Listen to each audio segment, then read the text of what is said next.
The night was still, yet inside the quiet city, a storm was brewing, one unseen, one fueled not by thunder, but by betrayal. In the glow of a dim lamp, a young woman named Miriam sat in her small, modest apartment, her trembling hands clasped tightly together as if in silent prayer. But this was no prayer of peace. This was a vow of vengeance. For months, she had been carrying a secret, one so heavy that it burned her soul from within. And the target of her wrath was none other than the man she had once admired above all others, her pastor. Pastor Emmanuel was not just any man of God. He was a powerful preacher, the kind who could move an entire congregation to tears with a single sermon. To the world, he was righteous, compassionate, a father to the fatherless. But to Miriam, he had become a shadow of deceit, a man whose charm concealed a darkness no one else could see. She had once served him faithfully as his secretary, believing in his vision, working tirelessly at his side. Yet behind closed doors, she discovered truths that shattered her. Emmanuel had promised her many things: protection, love, a future brighter than her past. He whispered scriptures into her ears while breaking the very commandments he thundered from the pulpit. He manipulated her devotion, entangled her heart, and left her with scars that no one could see. When she discovered betrayal, the lies, the hypocrisy, the way he used her only to cast her aside, something inside her broke. But her story did not end in heartbreak. It turned darker. Months earlier, Miriam had received devastating news from a doctor's report she could barely bring herself to read. Her blood carried a silent fire. HIV. At first, she crumbled. She wept, cursed the heavens, and fell into the abyss of despair. But then, as she pieced together the events of her past, she realized the bitter irony. The man who had stolen her innocence, the man who had shattered her, now stood in the pulpit week after week, preaching purity while hiding his corruption. And so a thought was born in her mind, dangerous, consuming. She would not suffer alone. She would not be the only one broken. He, too, would carry the weight of her pain. It began innocently enough, or so it appeared. Miriam resumed her duties with a smile, her presence a mask of loyalty. The church office hummed with routine, letters to type, meetings to arrange, sermons to prepare. No one suspected the war raging inside her. She served him tea with steady hands, handed him files with practiced grace, answered phone calls with unwavering cheer. The congregation adored her devotion, praising her as a daughter of Zion, unaware of the venom that had taken root in her heart. Pastor Emmanuel, in his arrogance, never sensed a danger. He believed himself untouchable, covered by the cloak of his spiritual authority. To him, Miriam was still the obedient secretary, the one who lingered too long in his office when others had gone home, the one who still blushed under his lingering gaze. He did not know that every smile she offered now was sharpened by hatred, every touch laced with intention. The trap was patient. Vengeance does not rush. It waits for the perfect moment to strike. Miriam began weaving her plan carefully, making sure it appeared natural, inevitable. She allowed him to draw close again, to feel the familiarity of their past. She let him believe she had forgiven, that her heart had softened, that her loyalty remained unshaken. And in his blindness, he stepped willingly into the snare she had set. The night it happened was like any other, cloaked in the illusion of routine. Emmanuel had stayed late in the office, preparing notes for a Sunday sermon titled The Purity of the Heart. How ironic, Miriam thought, as she walked into his study with the same calm poise she always carried. She placed a cup of tea on his desk, her eyes steady, her lips curved in a gentle smile. He thanked her, barely glancing up, his pen scratching furiously across the page. Miriam stood there, watching him, her pulse quickening. She knew that what she was about to do would forever alter both their lives. Her plan was not about noise or confrontation. It was about silence, the quiet kind of destruction that no one sees coming until it is too late. Her hands trembled slightly, but her resolve did not. She leaned against the desk, speaking softly, weaving the kind of words she knew would lower his guard. He looked up, studying her, perhaps sensing a shift in her gaze, but he dismissed it, too wrapped in his own vanity. And so Miriam's plan unfolded, slow and deliberate. until at last a moment she had envisioned so many times became reality. The seed of her revenge had been sown. What followed would be a storm of consequences neither of them could escape. The silence that followed was deafening. Miriam sat in her small apartment, staring at her reflection in the cracked mirror above the dresser. The woman who stared back at her looked older, harder, yet strangely calmer than the one she remembered. It was as though with that single act, she had transferred a portion of her torment onto the man who had caused her so much pain. For the first time in months, her heartbeat did not feel like a hammer in her chest. It felt steady, deliberate, like the ticking of a clock counting down to an inevitable reckoning. At the church, nothing seemed different at first. Pastor Emmanuel remained a towering figure of faith, his voice echoing to the rafters as he preached fire and redemption. His congregation shouted amen and hallelujah, swaying under the weight of his words. But Miriam, sitting quietly at her desk or in the pew, would listen with a detached heart. To her ears, his words rang hollow now. She could almost hear the cracks in his voice, see the shadows in his eyes. Guilt was a silent predator. It seeped in slowly, gnawed quietly, until it devoured everything. She knew it was only a matter of time. Emmanuel, in his pride, had not yet realized what was happening. He believed Miriam had forgiven him, that their connection was as it once was. He even grew bolder, visiting her office more often, letting his eyes linger longer, whispering sweet phrases that once had power over her. But now his words meant nothing. Miriam would smile, nod politely, and then turn back to her work, hiding the storm of thoughts racing through her mind. Each time he left her office, she would whisper under her breath, "Asterisk, you will know." Asterisk. Weeks passed. Miriam's life settled into a strange rhythm. By day, she served as a dutiful secretary. By night, she wrestled with the enormity of what she had done. At times, doubt clawed at her conscience. She would lie awake, asking herself whether she had crossed a line no human should cross. Yet each time she remembered his betrayal, the manipulation, the lies, the way he had broken her spirit. Her heart hardened again. She told herself she was not the villain. She was justice personified, and justice, she believed, was often ruthless. The first signs came quietly. Emmanuel began falling ill in ways he could not explain. He brushed it off at first. A fever here, a fatigue there. The congregation noticed him sweating more during sermons, his once booming voice occasionally cracking, his posture slumping in exhaustion. But when he smiled, when he lifted his hands in worship, the crowd roared with blind devotion, believing their pastor was simply under attack from the devil. Miriam, sitting quietly at her desk, knew the truth. Her eyes would flicker with a mixture of satisfaction and sorrow as she watched him stumble through his duties. One evening, after a long day of counseling sessions and endless meetings, Emmanuel called Miriam into his office.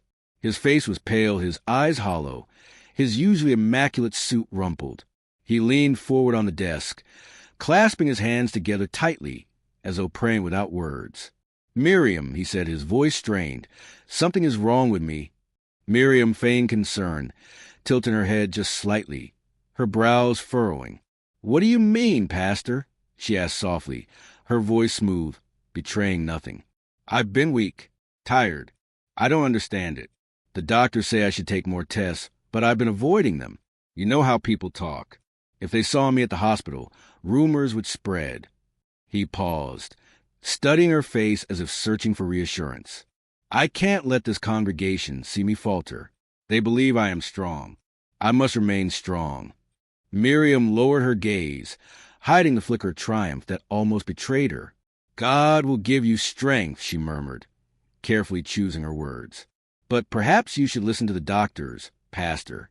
Sometimes healing requires humility." Emmanuel nodded, though his pride still wrapped tightly around him like armor. He dismissed her gently, but that night Miriam left the office with a heaviness in her chest. Watching him unravel was not as satisfying as she had imagined. Instead, it stirred something unexpected. Pity.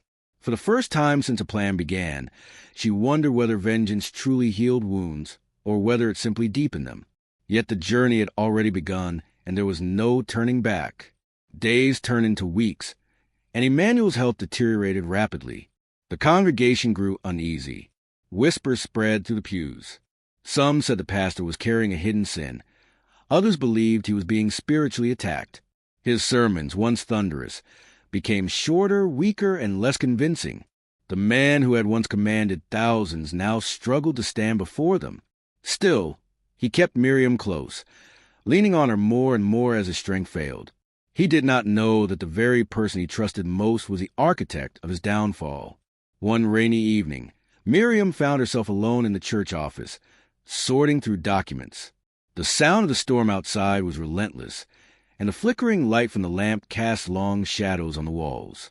Suddenly, the office door creaked open, and Emmanuel stumbled inside.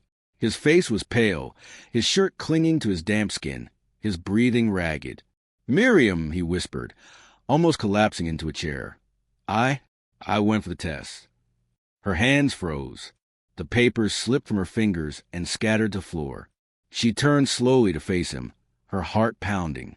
His eyes were glassy, filled with confusion, dread, and an unspoken plea. "They told me it's HIV," he said hoarsely, the words falling from his lips like broken glass. Silence swallowed the room. Miriam's chest tightened, her throat dry. She had imagined this moment countless times, yet standing in it felt unreal, almost unbearable. She wanted to feel victory, but what she felt instead was an ache so deep it threatened to consume her. For a moment, she saw not the man who betrayed her, but a human being, fragile, terrified, undone. Emmanuel buried his face in his hands, his shoulders shaking. How could this happen to me? I have lived carefully. I have been careful." His voice cracked, and he looked up at her with desperate eyes. "Miriam, tell me, is this a curse? Is God punishing me?" Her lips parted, but no words came. Inside her, two forces clashed, the fire of vengeance and the whisper of compassion. She clenched her fists at her sides, her nails digging into her palms. She could not reveal the truth. Not yet. She simply placed a hand on his shoulder, her touch steady, her voice calm. "Perhaps, Pastor," she said slowly, "this is a reminder that no man, no matter how powerful, is above consequence." He stared at her, his brows furrowed, as though her words carried a weight he could not fully grasp. For a long moment, they sat in silence, the storm raging outside echoing the turmoil within the room. Miriam's heart pounded in her chest, but she forced her face to remain unreadable. She would not falter now, not when the web she had woven was tightening around him. But even as she sat there, a shadow of doubt gnawed at her resolve. She wondered if she had truly achieved justice, or if she had simply chained herself to a new kind of torment, one that no act of revenge could erase. And still, the night dragged on, heavy with secrets neither of them could yet bear to speak aloud. The storm outside raged for hours that night, but the storm within the walls of that church office was far louder, even in silence. Pastor Emmanuel sat slumped in his chair, his once proud shoulders curved inward, his hands shaking as though the truth had drained the very strength from his bones. Miriam stood nearby, her fingers curled against her dress, her mind tore in directions she had never anticipated. She had carried the secret like a weapon, nurtured her anger like a flame, and now that the fire consumed him, she did not feel victorious. She felt hollow, as if vengeance had stolen something far more precious than his health. It had stolen the last piece of her soul that still knew peace. The days that followed were a theater of irony. Emmanuel's sermons dwindled to whispers, his once commanding voice now frail and uncertain. The congregation that had once hung on his every word began to look at him with suspicion. He spoke of faith, yet he looked like a man undone by fear. Rumors multiplied like shadows in the dark. Some said he had sinned against God. Others whispered that witches had cursed him.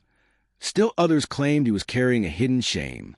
And while the church gossiped, Miriam watched from her desk, her expression calm, her heart in turmoil. But inside Emmanuel's private world, the torment was unbearable. He began calling Miriam late at night, confiding in her with the kind of desperation that strips a man bare. He spoke of dreams where he stood before God, trembling, unable to justify his life. He confessed that in his youth he had made choices that haunted him still, that he had hurt people who had trusted him, that he feared death not because of the pain but because of the judgment that would follow. I built an empire on half-truths, he whispered to her once over the phone, his voice quivering. I made people believe I was holy, when inside I was broken. Perhaps this is my punishment. Miriam listened, her hand pressed against her lips to stop the words rising within her. She wanted to scream, asterisk, yes, it is punishment, and I am the one who delivered it. Asterisk, but the longer she listened, the harder it became. For the first time, she saw Emmanuel not as a towering figure of deceit, but as a man flawed, prideful, guilty, but human. And with that realization came something unexpected, the faint stirrings of pity.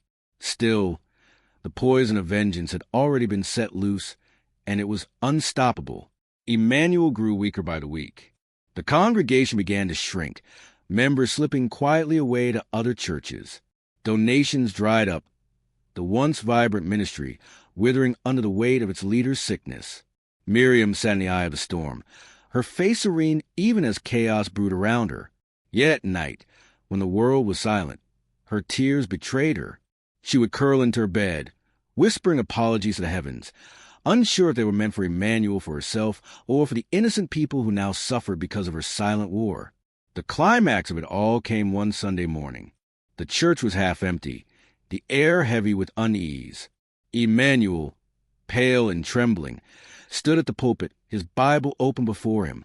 Miriam watched in the front row, her heart pounding. She expected another weak sermon, another attempt to cover his fragility with scripture. But what came instead was something no one could have predicted. He closed the Bible. His hands rested on the wooden lectern, his eyes sweeping over the faces that remained. And then, with a voice cracked but clear, he spoke. "My children," he began, "for years I stood here as your shepherd. I taught you about righteousness, about purity, about truth. And yet, I must confess that I myself was not always righteous, nor pure, nor truthful. I lived two lives. I presented holiness here, but outside these walls, I sinned. I hurt people. I broke trust. And now, I suffer with sickness that I cannot hide from any longer." Gasps echoed through the hall. Some cried. Some shook their heads. Others leaned forward, stunned. Miriam's nails dug into her palms as she sat frozen. Emmanuel lifted his eyes heavenward, tears spilling freely. "Perhaps this is God's judgment upon me. Perhaps it is simply the consequence of my actions. But I will no longer pretend. If I must leave this world, let me leave it telling the truth. I am not a perfect man. I am a sinner in need of grace, just as much as anyone in this room." The congregation sat in stunned silence. No one moved, no one shouted, "Amen." The air was thick with shock. And for Miriam, the moment was like a blade cutting through her soul. She had wanted him exposed, but she had never imagined he would expose himself. She had wanted him humiliated, but what she saw now was not humiliation. It was a broken man, finally stripped of all masks, finally human. After the service, chaos erupted. Some congregants wept openly and pledged their forgiveness. Others stormed out, muttering curses under their breath. The news spread like wildfire, and within days, Emmanuel was the talk of the town, a fallen pastor, a tragic figure, a warning to others. His empire crumbled, but in that crumbling there was something raw, something honest, that Miriam could not reconcile with her thirst for revenge. One evening, as Emmanuel lay weak in his home, Miriam visited him. The house was quiet, the curtains drawn. He sat in a chair by the window, his body frail, his eyes sunken. Yet when he looked at her, there was no bitterness. There was only sorrow and a strange peace. "Miriam," he whispered, his voice little more than air, "thank you for staying by my side through all this. I don't deserve it." The words stabbed her. She opened her mouth, then closed it again. Her throat ached with the truth pressing to be spoken. She wanted to tell him, to confess that she was the reason his life had unraveled, that her hand had guided his downfall. But looking into his weary eyes, she realized that nothing she could say would change the course now. He was already living in the consequence, already facing the reality she had thrust upon him. Her confession would not heal him. It would only shatter him further. So she said nothing. She simply nodded, her eyes brimming with tears, and place a blanket over his shoulders. As she walked out of his house that night, the weight of her silence pressed heavier on her than the burden of her revenge had ever been. In the months that followed, Emmanuel faded further, his sermons a distant memory, his name spoken now in hushed tones of scandal and pity. Miriam remained at the church, watching as it shrank into almost nothing. But deep inside her, the battle never ended. She carried the truth like a chain around her neck, a secret that bound her tighter than any rope. She had won. Yes, she had destroyed the man who destroyed her. But the victory was bitter, poisoned by the realization that vengeance had not given her freedom. It had given her another prison. And so the story closed not with triumph, but with a haunting lesson that revenge may burn bright, but in the end, its fire consumes the one who lit it just as much as the one it was meant to destroy. The congregation eventually moved on. A new pastor came, a younger man full of zeal and passion. The church began to rebuild. But for Miriam, there was no rebuilding, no fresh start. Each time she looked at the pulpit, she remembered Emmanuel's final confession. Each time she heard a sermon on grace, she felt the ache of knowing she had withheld it. She became the silent witness of her own choices, her life forever marked not by what had been done to her, but by what she had chosen to do in return. For those who look from the outside, Miriam remained a loyal secretary, the woman who stood by a fallen pastor until the end. They praised her devotion, her faithfulness, her strength. No one knew the truth that gnawed at her heart every day. No one knew that behind her calm smile was a soul haunted by both justice and guilt. And perhaps that was the greatest irony of all, that the world would never know the depth of her revenge, and she would never know the peace she had sought.